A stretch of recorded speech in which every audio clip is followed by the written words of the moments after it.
Baik, kita mulai saja. Assalamualaikum warahmatullahi wabarakatuh. Selamat siang dan salam sejahtera buat kita semua. Oke, kita hari ini memasuki materi selanjutnya, karena untuk materi jaringan komputer saya anggap sudah selesai ya. Nanti dilanjut di kelas 11 ya. Kalau misalkan masih ada pelajaran informatika ya. Jadi untuk jaringan komputer cukup sampai pengenalan dan uh, topologi jaringan serta klasifikasi jaringan ya. Jenis-jenis jaringan seperti itu. Baik, kita masuki materi analisis data ya. Nanti prakteknya menggunakan Microsoft Excel. Oke, untuk analisis data ini sebenarnya teorinya menarik ya. Oleh karena itu saya menugaskan kamu aja lah kalian untuk mencari bahan untuk materinya. Nah, untuk teori ya, nanti untuk praktek kita bisa praktekin bersama-sama. Oke, di Google Classroom saya sudah share untuk classwork ya hari ini. Nah, ini membuat video penjelasan tentang analisis data ya. Yang pertama, kamu buat dulu kelompok maksimal 4 orang ya. Maksimal 4 orang ya, berarti boleh 3, boleh 2, boleh sendiri ya. Jadi buat kelompok maksimal 4 orang ya. Kemudian kamu buat video yang menjelaskan tentang, ini ada 5 poin yang harus kamu jelaskan ya. Jadi tekniknya pertama kamu cari dulu bahannya ya. Kedua dibuat dulu kira-kira mau ditampilnya seperti apa nih dalam bentuk video nih. Atau kamu buat dulu PowerPoint-nya atau kamu langsung di software video editing langsung kamu tampilkan di situ bisa, atau kamu buat dulu PowerPoint-nya kemudian baru kamu presentasikan. Yang mempresentasikan satu aja ya. Jadi cukup satu aja. Yang lainnya berbagi tugas ya. Ada yang mungkin ya, ada yang cari materi, ada yang menyiapkan perangkatnya, laptopnya, ada yang nanti yang mempresentasikan. Pokoknya semuanya walaupun kerja kelompok semuanya harus kerja, jangan ada yang cuma numpang nama ya. Saya ikut dong, saya nggak ada temen nih, tapi harus kerja juga ya. Di sini yang harus dijelaskan pertama pengertian data dan fungsi data, kemudian menjelaskan perbedaan data, informasi, dan pengetahuan. Nah, harus jelas ya, data, informasi, pengetahuan itu apa disebutkan. Kemudian menjelaskan metode pengumpulan data. Nah, nanti ada metodenya ya, silakan kamu cari. Kemudian keempat, menjelaskan sumber data. Ya, di sini ada 2 ya sumber data, nanti ada primer, ada sekunder. Dan yang terakhir, menjelaskan wisdom hierarchy, DIKW ya. DIKW itu singkatan dari data, information, knowledge, wisdom ya. Jadi ada data, ada informasi, ada pengetahuan, ada kebijakan ya. Kebijakan dari informasi atau pengetahuan yang didapat. Jadi data, information, knowledge, dan wisdom. Video harus terdiri dari suara yang menjelaskan dan tulisan. Nah, jadi ada suaranya, ada tulisannya ya. Jadi tidak hanya mendengar suara aja, tapi ada penjelasannya ya, tulisan penjelasan ini. Kemudian tampilan wajah yang menjelaskan, boleh ada, boleh enggak ya. Opsional aja. Kalau emang kamu pede silakan. Kalau misalkan suara aja lah, ya udah. Untuk webcamnya di open saja. Nah, ini membuatnya menggunakan apa ya? Mungkin nanti kalau misalkan masih banyak yang bertanya, mungkin bisa saya jelaskan sedikit ya. Kamu bisa menggunakan software editing namanya pakai screencast o-matic misalkan. Itu bisa menampilkan wajah dan menampilkan tampilan monitor atau laptop kita ya, tampilan layar laptop kita. Pakai screencast o-matic, bisa pakai video approach ya, bisa pakai Camtasia. Nah, pokoknya coba ada cari misalkan aplikasi untuk membuat video editing yang ada misalkan menampilkan video webcamnya juga seperti itu. Oke, ini waktunya saya set 2 minggu, silakan kamu kerjakan dalam waktu 2 minggu, lama lah 2 minggu ya, cukup lah ya, cukup ya. Ini dalam waktu 2 minggu silakan kamu buat tutorial videonya, tekniknya bebas. boleh menggunakan PowerPoint untuk mempresentasikannya, boleh menggunakan video script ya. Video script itu yang kamu lihat video tentang jaringan komputer, itu video script yang animasi menulis itu. Kamu cari aja kata kuncinya video script dan seterusnya ya. Intinya ada suaranya menjelaskan, ada tulisannya seperti itu. Tambahin animasi boleh, tambahin suara background sound boleh, tapi backsoundnya jangan kekencengan ya. Kalau backsound cukup pelan aja. Intinya kan suara yang menjelaskannya kedengeran seperti itu ya. Ini waktunya 2 minggu, silakan dikerjakan, kelompoknya bebas, terserah kamu. Cari teman yang enak diajak kerja ya, diajak kerja sama gitu. Terus ya kalau bisa yang dekat-dekatan aja rumahnya biar bisa ketemu seperti itu. Itu untuk tugas teorinya, nanti dalam jangka waktu 2 minggu ya.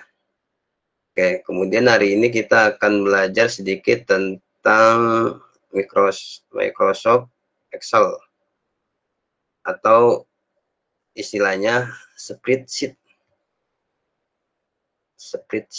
Sebenarnya banyak aplikasi pengolah angka selain dari Microsoft Excel. Tapi kita keseringan atau biasanya menggunakan Excel.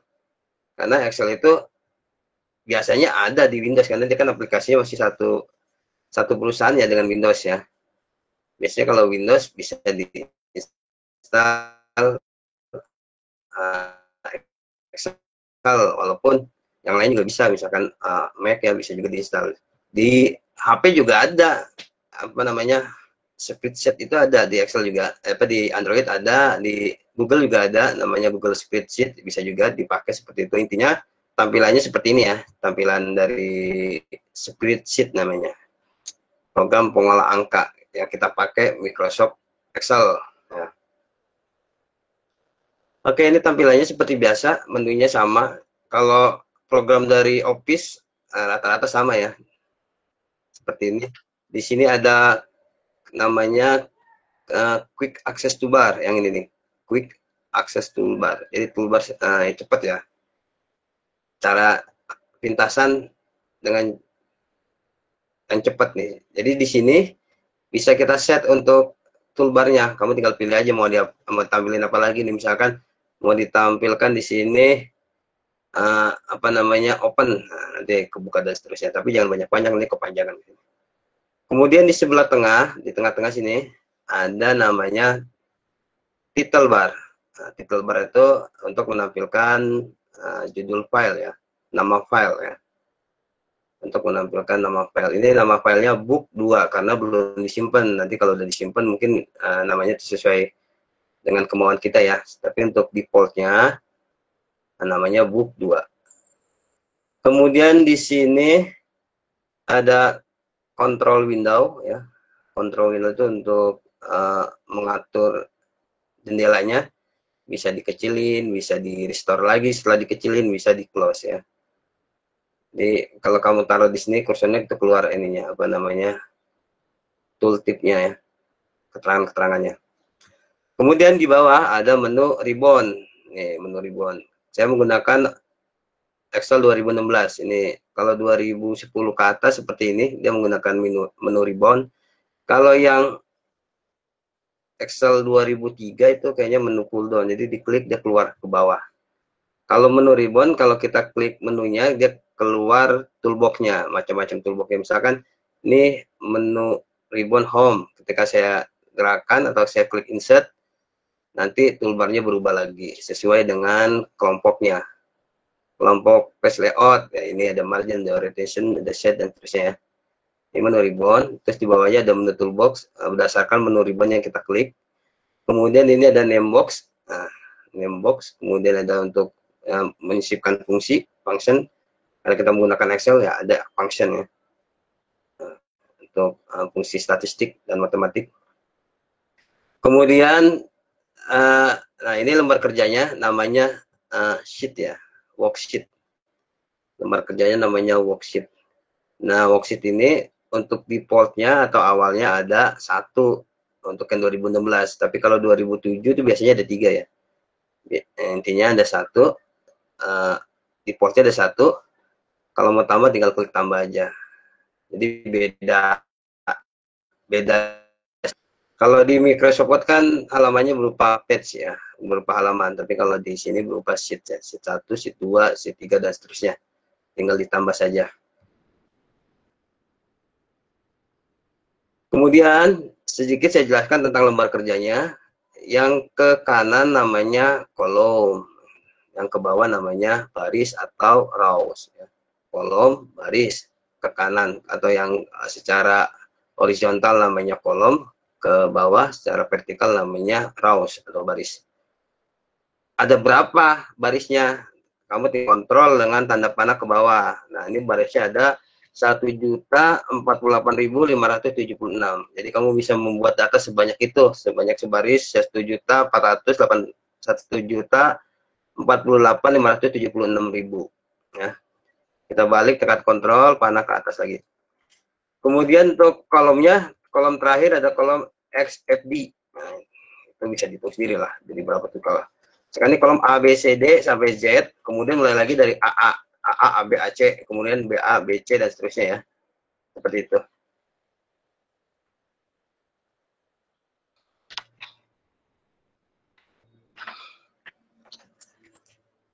Oke, kolom dan baris. Nah, sekarang yang kedua, yang ketiga, ini kolom ke samping, baris ke bawah. Oke, jadi tadi yang ke kanan itu atau ke samping itu namanya kolom, yang ke bawah namanya baris atau rows. Nah, kemudian ada lagi namanya sel. Sel itu pertemuan antara kolom dan baris. Kalau kita klik di sini, kamu tinggal tarik aja nih kolom O, adanya di baris 4. Nanti di name box otomatis keluarnya O4. Kita klik di sini, ini S7 dan seterusnya ya. Ini namanya sel. Sel itu pertemuan antara kolom dan baris. Kemudian ada lagi range. Kalau range gabungan dari beberapa sel ya. Nih, misalkan saya blok seperti ini namanya sel ya. Ini sel M4 sampai sel sampai Q9. Jadi penyebutannya ini range-nya range M4.2 Q9 ya. Ini jadi sel itu pertemuan antara kolom dan baris, ini namanya sel N4. Kalau gabungan antara beberapa sel namanya range ya. Range itu biasanya kalau kita memilih itu range.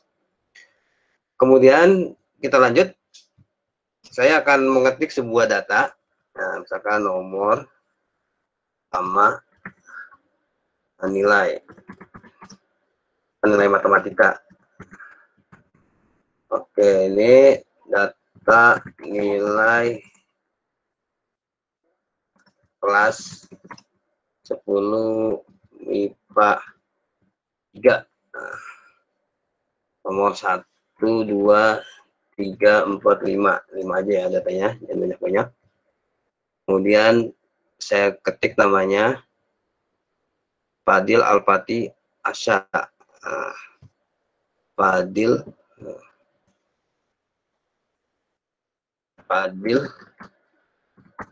Alpati. Saya lihat di absen dulu. Asya Eki. Asya Eki. Oke. Dan Rizka. Oke, Rizka. Kemudian nilainya, ini saya ngarang ya. Jangan di apa namanya. Jadi saya asal aja nilainya, misalkan 80, misalkan 60, misalkan 65, 90, misalkan 100 ya. Oke, ini data. Nah, oke, data seperti ini.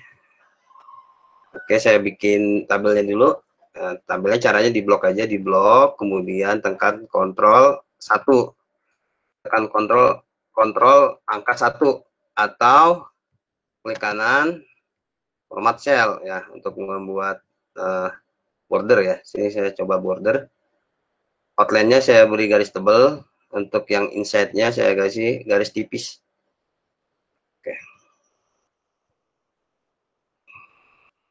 Ini ya. Ini adalah sebuah data. Ya. Kenapa disebut sebuah data? Karena data-data nilai ini itu berdiri sendiri.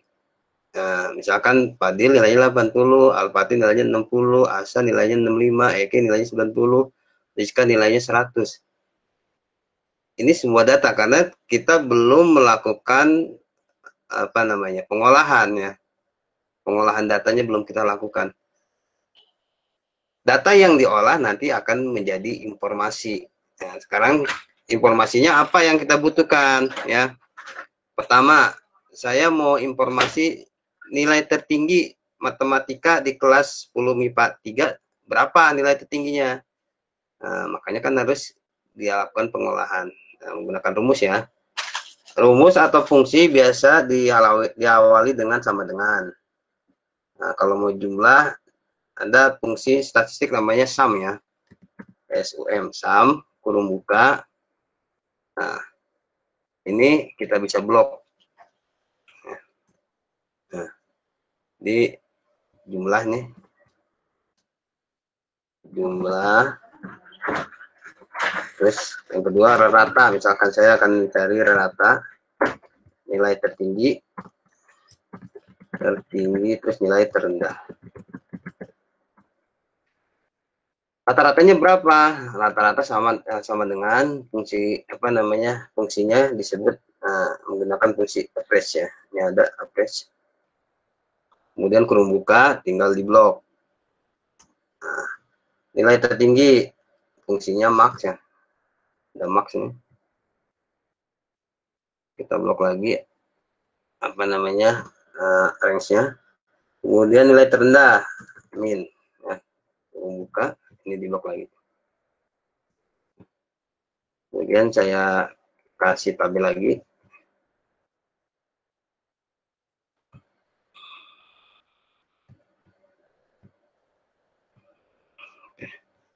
Ya.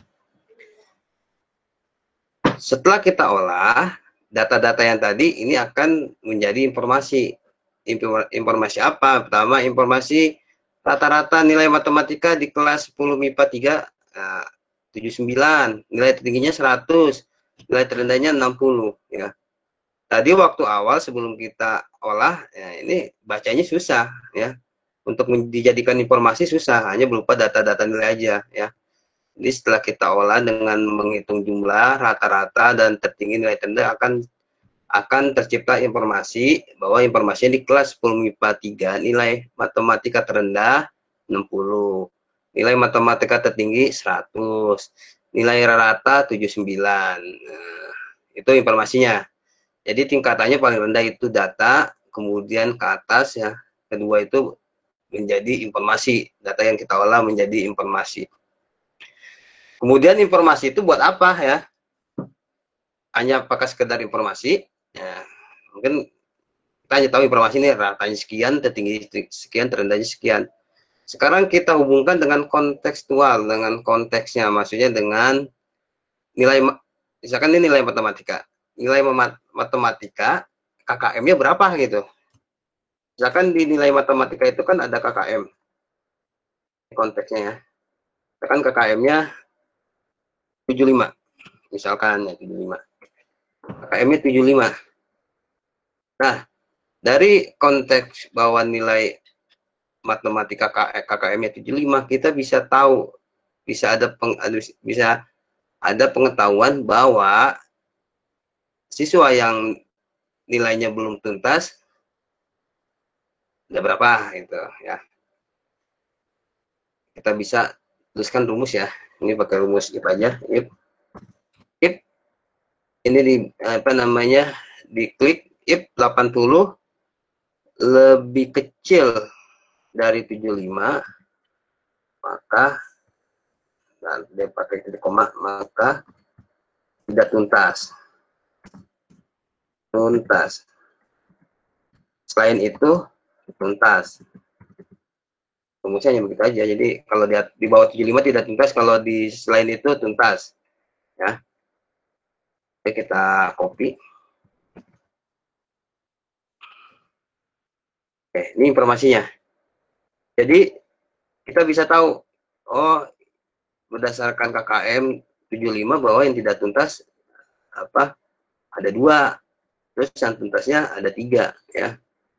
Itu pengetahuan. Jadi kita bisa mengambil pengetahuan bahwa dari data nilai ini ya, kita bisa tahu beberapa yang tuntas dan beberapa yang belum tuntas ya. Jadi hierarkinya pertama data, setelah diolah menjadi pengetahuan, menjadi informasi. Informasi setelah dihubungkan dengan konteksnya, konteks di sini KKM, nilai KKM itu akan menjadi pengetahuan. Kemudian setelah pengetahuan, di atas lagi yang paling tinggi adalah kebijakan atau wisdom ya. Ini kebijakannya apa? Ya kebijakannya berarti yang pertama mungkin untuk pembelajaran matematika mungkin lebih ditingkatkan lagi kebijakan. Kedua mungkin kebijakannya anak yang masih di bawah nilai 75 yang belum tuntas mungkin diberikan remedial atau pengayaan seperti itu ya. Misalkan kebijakannya 1 diberikan pengayaan atau remedial bagi yang belum tuntas. Kebijakannya. Jadi ini datanya, ini informasinya, nilai rata-rata, nilai tertinggi, nilai terendah. Ini pengetahuannya setelah dihubungkan dengan konteks bahwa nilai KKM 75, jadi pengetahuan ada yang tuntas, ada yang tidak tuntas, berapa orang yang tuntas dan berapa orang yang tidak tuntas. Kemudian kebijakannya ini, contoh aja ini kebijakannya, diberikan pengayaan remedial bagi yang belum tuntas seperti itu. Ya, jadi itu sekilas pengetahuan tentang data, informasi, pengetahuan, dan kebijakan atau DIKW ya, Data Information Knowledge dan Wisdom ya. Seperti itu ya. Jadi pengolahannya seperti itu. Jadi data itu hanya berupa data aja, data nilai, terus diolah menjadi informasi, dihubungkan dengan konteks, konteksnya KKM jadi pengetahuan, ada yang tuntas, ada yang tidak tuntas, berapa yang tuntas, berapa yang tidak tuntas, kemudian bisa diambil suatu kebijakan ya. Baik, mungkin itu aja untuk PJJ kita hari ini ya. Baik, kita akhiri untuk PJJ kita hari ini. Assalamualaikum warahmatullahi wabarakatuh.